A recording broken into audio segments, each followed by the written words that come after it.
Vanakkam friends. Once, in a village, a lion ran away with a child to eat him. But then, a pious elder, one of Allah's beloved, did something so extraordinary that the entire village, which was previously non-Muslim, was compelled to accept Islam. This incident is so powerful, it will change the way you think. You've probably never heard or seen anything like it before. Before we continue with this story, we request you to recite Durood Sharif once. This incident brought such fame to the beautiful name of Islam that even the hearts of hypocrites, which were as hard as stone, became soft like flowers. But something also happened to that pious man, which shook everyone deeply. Please watch this incident till the end, dear friends. It's bound to touch your heart. There was a village where a saintly elder, a dervish of Allah, used to live. He was very pious, had no greed for the world, and was content with whatever his Lord had given him. He had recognized the true purpose of life in this world. His heart was pure, like the water of a spring. When he spoke, a fragrance seemed to come from his mouth. His simplicity impressed many. Every day in his village, he held gatherings where he would speak to the youth about the beauty of Islam. He would say, Islam is a beautiful religion, and whoever walks the path of Allah becomes beloved to him. But Allah also tests that person. One must be patient, and in return, Allah grants them all they desire. The villagers respected him greatly. He didn't reach that status easily. He had studied under many great Sufi scholars. He had drawn close to Allah. His spiritual guide used to tell him, for the sake of the religion, you must travel. You will face many difficulties in this journey, and only by enduring them with patience will you reach your destination. The elder used to listen to these words with great attention. One night, as he slept, he had a dream. In the dream, he saw a jungle with loud, strange noises. When he reached the jungle in the dream, the noises suddenly stopped. At that moment, he woke up and realized what the dream was pointing toward. Surely it was a sign that someone was in trouble, and only he could help them. He performed ablution, wudu, offered prayer, then went back to sleep. He woke up again for tahajjud, the late-night prayer, offered it, and then prayed Fajr, dawn prayer. After that, he began calling out in the village, all you young people, listen to me. I am leaving on a journey for the sake of Allah and His religion. Do not forget my words. I don't know if I'll return or not. I entrust you all to Allah's protection. Never forget what I have taught you. If you remember them, you will never fail in life. With those words, the dervish, the servant of Allah, set off. He was a very simple man. He wore a green garment and carried a small bag with a clay pot for drinking water. Leaning on a stick, he began his journey in the name of Allah. As he walked, he passed through another village. The people there honored him greatly. He spent one night there and continued his journey the next morning. He was on a journey with no known destination. Then he reached a forest filled with terrifying trees and bushes. Strange, frightening sounds echoed through the forest. The forest was filled with wild animals, but the face of the pious elder showed no fear. Calm and fearless, he walked through that jungle. On the other side, he reached a village, one that lay beyond the forest. By now, he was very tired. He found a shady tree and sat under it to rest. He drank some water and thought to himself, it's time for prayer, I should offer it. He became engrossed in the remembrance of Allah. During this time, some villagers saw him. These people were from that very village. When they noticed someone sitting under the tree, they were curious. Who is this old man, and what is he doing? They had never seen a person like him before. They had no connection with Islam whatsoever. They didn't know who he was or where he came from. As they approached the elder, he was still absorbed in his prayer and remembrance of Allah. They called out to him, asking, "Who are you?" But he didn't respond. He was lost in worship, connected to his Lord. They began whispering among themselves, "Who is this man? What kind of clothing is he wearing? What is he doing? We've called out to him so many times, yet he doesn't respond." These people were non-Muslims who worshipped idols. That had become their way of life. They were unaware of the existence of Allah and were far from the truth. No one had ever come to show them the path of Allah. Anyone who had ever entered their village had only met death. That was the fate of outsiders. Still in his prayer, the pious elder couldn't hear their words. Everything they said was like the wind passing by. Eventually, the villagers became angry. "Who is this man who won't even acknowledge us?" they said. They decided to wait and see when he would finish whatever he was doing. As the elder finished his prayer, they approached him. Some of them gave greetings, but of course, he did not respond, because they weren't Muslim and didn't know what greeting a Muslim was. Then the elder finally spoke. "Who are you people?" They replied, "That's what we're asking you. Who are you, and what are you doing in our village?" The pious elder said, "I am a Muslim, a humble servant of Allah. I am on a journey in His path. I don't know where the end lies, but I have set out to serve Him." They said, "You're a Muslim? You've entered our village? Don't you know that no such person has ever come here? And if they did, they never left alive? We kill them. You better leave, or your end will be the same." They began treating him harshly, but the elder's face remained calm with a gentle smile. He said, "It seems no one has ever shown you the right path." This made them angrier. They replied, "And you think you will show us the way? You don't even know your own destination. How will you lead us to one?" The elder replied, "I will show you the path of Allah, the path that leads to true success. I now understand that you do not know me, nor do you know my Lord." They asked, "Which Lord are you talking about?" "Our gods are in our homes. We worship them morning and evening. Which God are you talking about, and why should we believe in him?" The elder responded, "I am speaking of the one true God, Allah, the creator of this entire universe, the one who created us. He is the Lord I worship." They argued, "But our God is right here in front of us. Why should we believe in someone we cannot see?" The elder said, "Have you ever seen Allah?" Then he continued, "You people are clearly lost in misguidance." He said, "Take me to your gods. I'd like to see them." They replied, "Yes, we'll take you to our gods." The elder already knew they worshipped idols made of clay. When they showed him the idols, he smiled. This made the villagers angry. They said, "He's mocking our gods. First, you entered our village without permission. Second, you are a Muslim. And now you're making fun of our gods? Do you have any idea what your end will be? We were only respecting your age, but not anymore." The elder calmly replied, "These are gods you made with your own hands, and yet you call them your Lord? How foolish are you people?" The villagers said, "What is he saying? We don't understand a word." The truth was, his words weren't having any effect on them because they didn't want to understand. They weren't open to the idea that the path they were on could be wrong. They kept calling their handmade clay idols their gods. Allah has given humans such intelligence, but sometimes a person becomes so blind in ignorance that he forgets his creator and begins to worship things made by his own hands. Na'udhu billah. They grew even more furious. "Oh, so you won't listen like this? Then go, leave now, or else your end will be terrifying." Just then, an elder from their own village arrived and said, "Wait, don't let him go. He mocked our gods. How can we let him go just like that? Gather wood immediately, bring a large cauldron and fill it with oil. We'll throw him into it and see how far his words take him after that." The pious elder smiled and calmly said, "So you plan to throw me into boiling oil? Go ahead, try it." Seeing that he didn't even flinch, they burned even more with rage. Then an even older man came rushing out of his house. He said, "Don't harm this man. I know this is the very person who will put thoughts into our hearts that will make us hate our so-called gods. He has come to separate us from them." He continued, "We won't kill him. We'll torture him every day, every moment.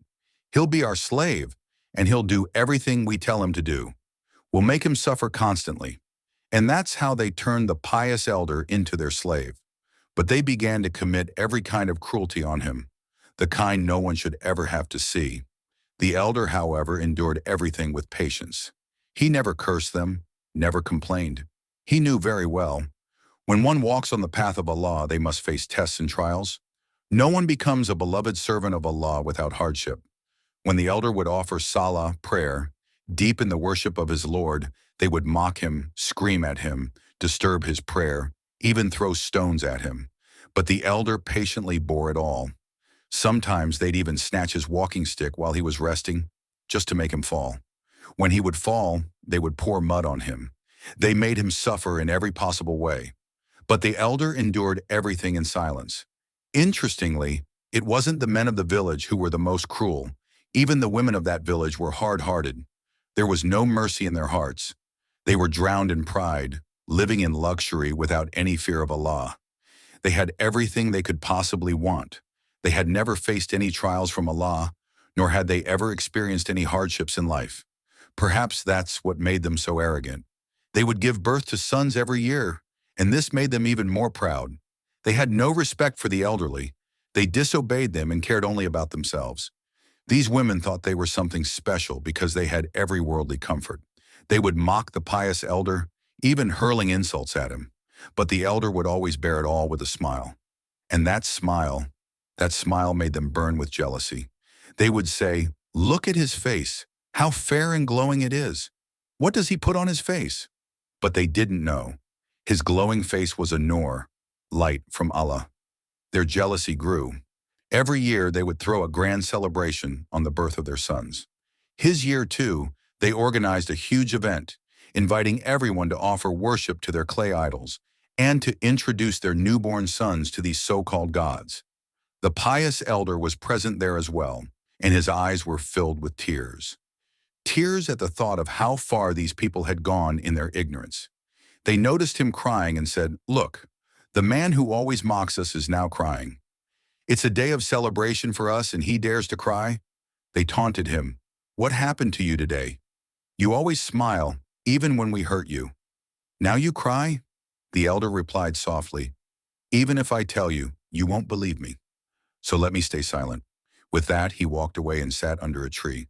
He raised his hands and said, "Oh my Allah, these are your disobedient servants, but I hold no anger in my heart for them. I know they are heedless. Their hearts are sealed with misguidance." The elder began his prayer, namaz, under the tree. Just then, a young man from the celebration became angry. He ran back and shouted, "Everyone listen!" That same old man who was pretending to cry, "He's back to his worship again. Let's all go and disturb him." The crowd rushed toward the elder. They began shouting loudly, cursing him, beating drums to interrupt his worship. They did everything they could to humiliate and disturb him. Why? Because they hated how he would always smile through every bit of pain they gave him. What they didn't know was that he was a beloved servant of Allah, a righteous man. They said to him, "Go take our goats to graze." They made him do all the menial work. The elder took the goats and walked to the fields. Once there, he again immersed himself in worship. This had become his daily routine. And then, a thought crossed his heart. The journey I started, I still don't know where my destination lies. Allah knows best what was to come. While thinking about all this, the elder dozed off. In his dream, he saw something strange. He was standing on a mountain, and all around him was darkness. Suddenly, a bright star descended from the sky and came to rest on his hand. As soon as that happened, he woke up. He thought to himself, "Surely something is about to happen. Something I've been seeking all this time.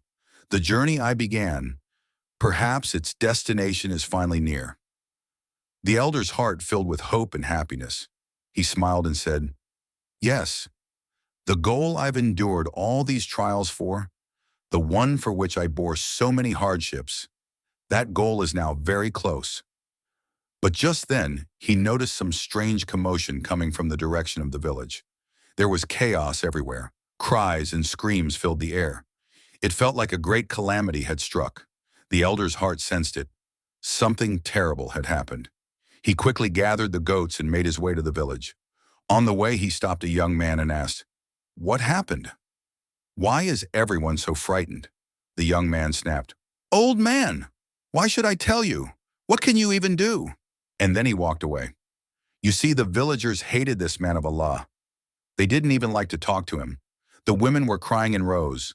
A child had just been born in the village, but something dreadful had occurred. For the first time ever, the entire village was struck with a disaster. One of the rich women of the village came out, stood in the center, and cried out in pain, "Who will help me? Who will bring back my child?" She was sobbing uncontrollably. Even the village chief, her husband, was in tears. It turned out that a lion from the forest had entered the village and taken their newborn child. "My baby!" He was just born. That lion will devour him. What use is all our power and wealth if we can't even save our own children?" The women had become helpless. They now feared that the lion might return and take more children. They had never experienced anything like this before. The whole village gathered in front of the chief's house. The mother was nearly unconscious from crying. No one knew what to do, how to bring the child back from the lion. They sat there holding their heads in complete despair. Even their idols, the ones they worshipped, were of no help. Their hearts had been sealed by disbelief. Just then, the pious elder arrived at the scene. Seeing the people crying so desperately, he went up to them and said, "What happened? Do you need my help?" They replied bitterly, "What nonsense are you speaking? Help us? Look at yourself. You can barely walk, and you think you can help us get our child back from a lion?" The elder smiled and said, "Don't say that. See now, what use is your strength and wealth? You couldn't even save a single child." This made them even angrier. They shouted, "Leave! Why are you even here? If you can't do anything, then stop talking and just go." The man of Allah simply smiled and walked away. Back in the village, fear had gripped every home. A chilling silence was spreading because now everyone was afraid. What if the lion returned and took away their other children too? All the things they once took pride in were now meaningless. They had everything, yet they were completely helpless. Their power was of no use now. The elder went and sat once again beneath a tree, engaged in deep worship of Allah. After some time, he stood up and began to walk toward the forest. When he entered the forest, he called out, "O lion, where are you? Come forward. You who took away the child of these people, show yourself to me." And by the command of Allah, the lion emerged. It had the child in its mouth. The baby was still crying. The man of Allah said, "Give me the child." The lion growled, "No, this child is mine. I will eat him." The elder calmly replied, "By the command of Allah, you will bring this child to me and not harm a single hair on his head." And in that moment, the ferocious lion became submissive. It lowered its head, walked up to the elder, and gently placed the child at his feet. The lion, once feared, was now sitting humbly at the feet of a man whose only strength was his closeness to Allah. This elder was truly among the chosen ones, blessed by Allah's help. But the people of the village, they had never understood this. The elder then looked at the lion and said, "Take me on your back. Carry me and the child back to the village from where you took him." The lion knelt down. The man of Allah picked up the baby, climbed onto the lion's back, and they began their journey back to the village. Meanwhile, the villagers were still weeping, hopeless, broken. But suddenly, they saw a miracle unfold before their very eyes. The elder, riding on the back of a lion, with the lost child safely in his arms, was walking back into the village. Their eyes widened, their hearts shook with awe. "Is this real? How is it possible? A wild beast, carrying the man we mocked, treating him like a master?" The elder dismounted. He asked, "Whose child is this?" The mother, who had once ridiculed him, ran toward him, fell at his feet and cried out, "Forgive me, please forgive me. This is my child." The elder gently placed the child into her arms, and at that moment, the entire village trembled, not out of fear, but from the realization of the truth. They had mocked this elder. They had insulted him. They had ignored his words, but now they had seen a miracle with their own eyes. The elder said, "Do you now understand? Where were your gods, the ones you worshipped and cried out to for help? They did nothing for you, but my Allah, the one I call upon in times of need, He is the one who helps. What power did this lion have? None except what Allah allowed." The people began to weep deeply. Their hearts, once filled with pride and arrogance, were now broken and humbled. They said, "Ah, forgive us. We were lost in misguidance. You have opened our eyes. You showed us the truth." The elder raised his hands and said, "Oh Allah, thank you. Today I have succeeded. The mission for which you sent me, it is now complete." He then revealed, "I saw a dream, a star resting in my hand. The true meaning of that dream was this moment, that you were far from Allah, lost in darkness, and He sent me here to guide you back to Him." And now, with hearts softened by Allah's mercy, the people cried, deep, soul-shaking tears. They had seen with their own eyes what they had once refused to believe. The same old man, the one they mocked for being too weak, too poor. Allah helped him in such a way that even a ferocious lion carried him on its back, bringing the lost child safely home. The mother ran to him, tears flowing down her face. "If you weren't here today, I would have lost my child forever. Please forgive me. Surely your Allah is the true one.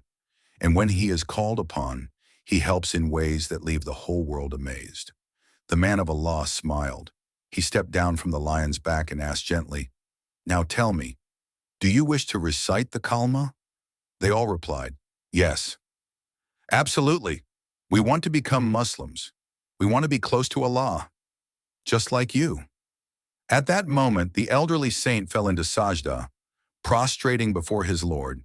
His journey, full of trials and struggle, had finally reached its divine destination.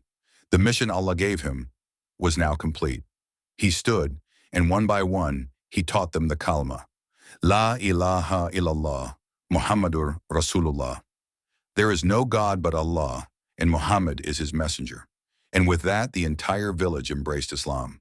They destroyed the idols they once worshipped, those false gods who had never answered their prayers. Where once stood shrines of ignorance, now stood beautiful masjids.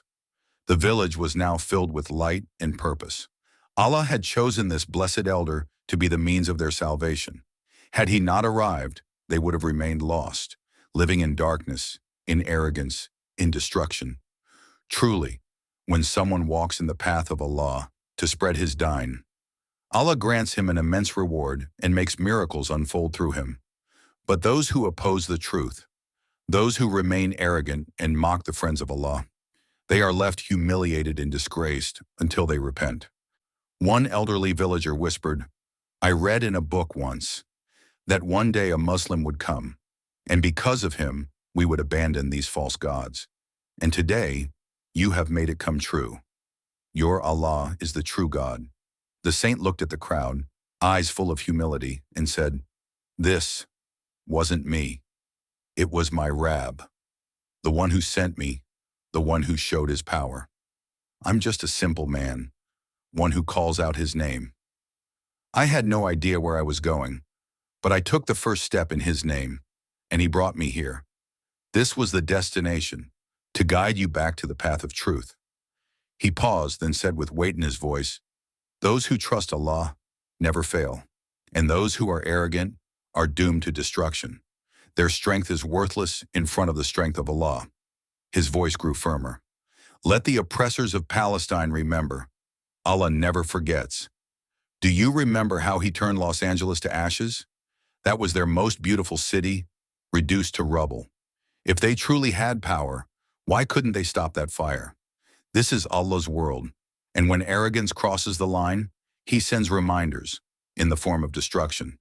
The oppressor are fools if they think they will escape Allah's punishment. Neither in this world nor in the hereafter will they have peace. Allah's signs are all around us. The blessed are those who recognize them. The foolish are those who ignore them. But their time will come." The scene fades as his voice continues. We hope this story inspired you. If it touched your heart, share it with others. And don't forget to subscribe to our channel so you never miss stories that remind you of the truth. Assalamu alaikum.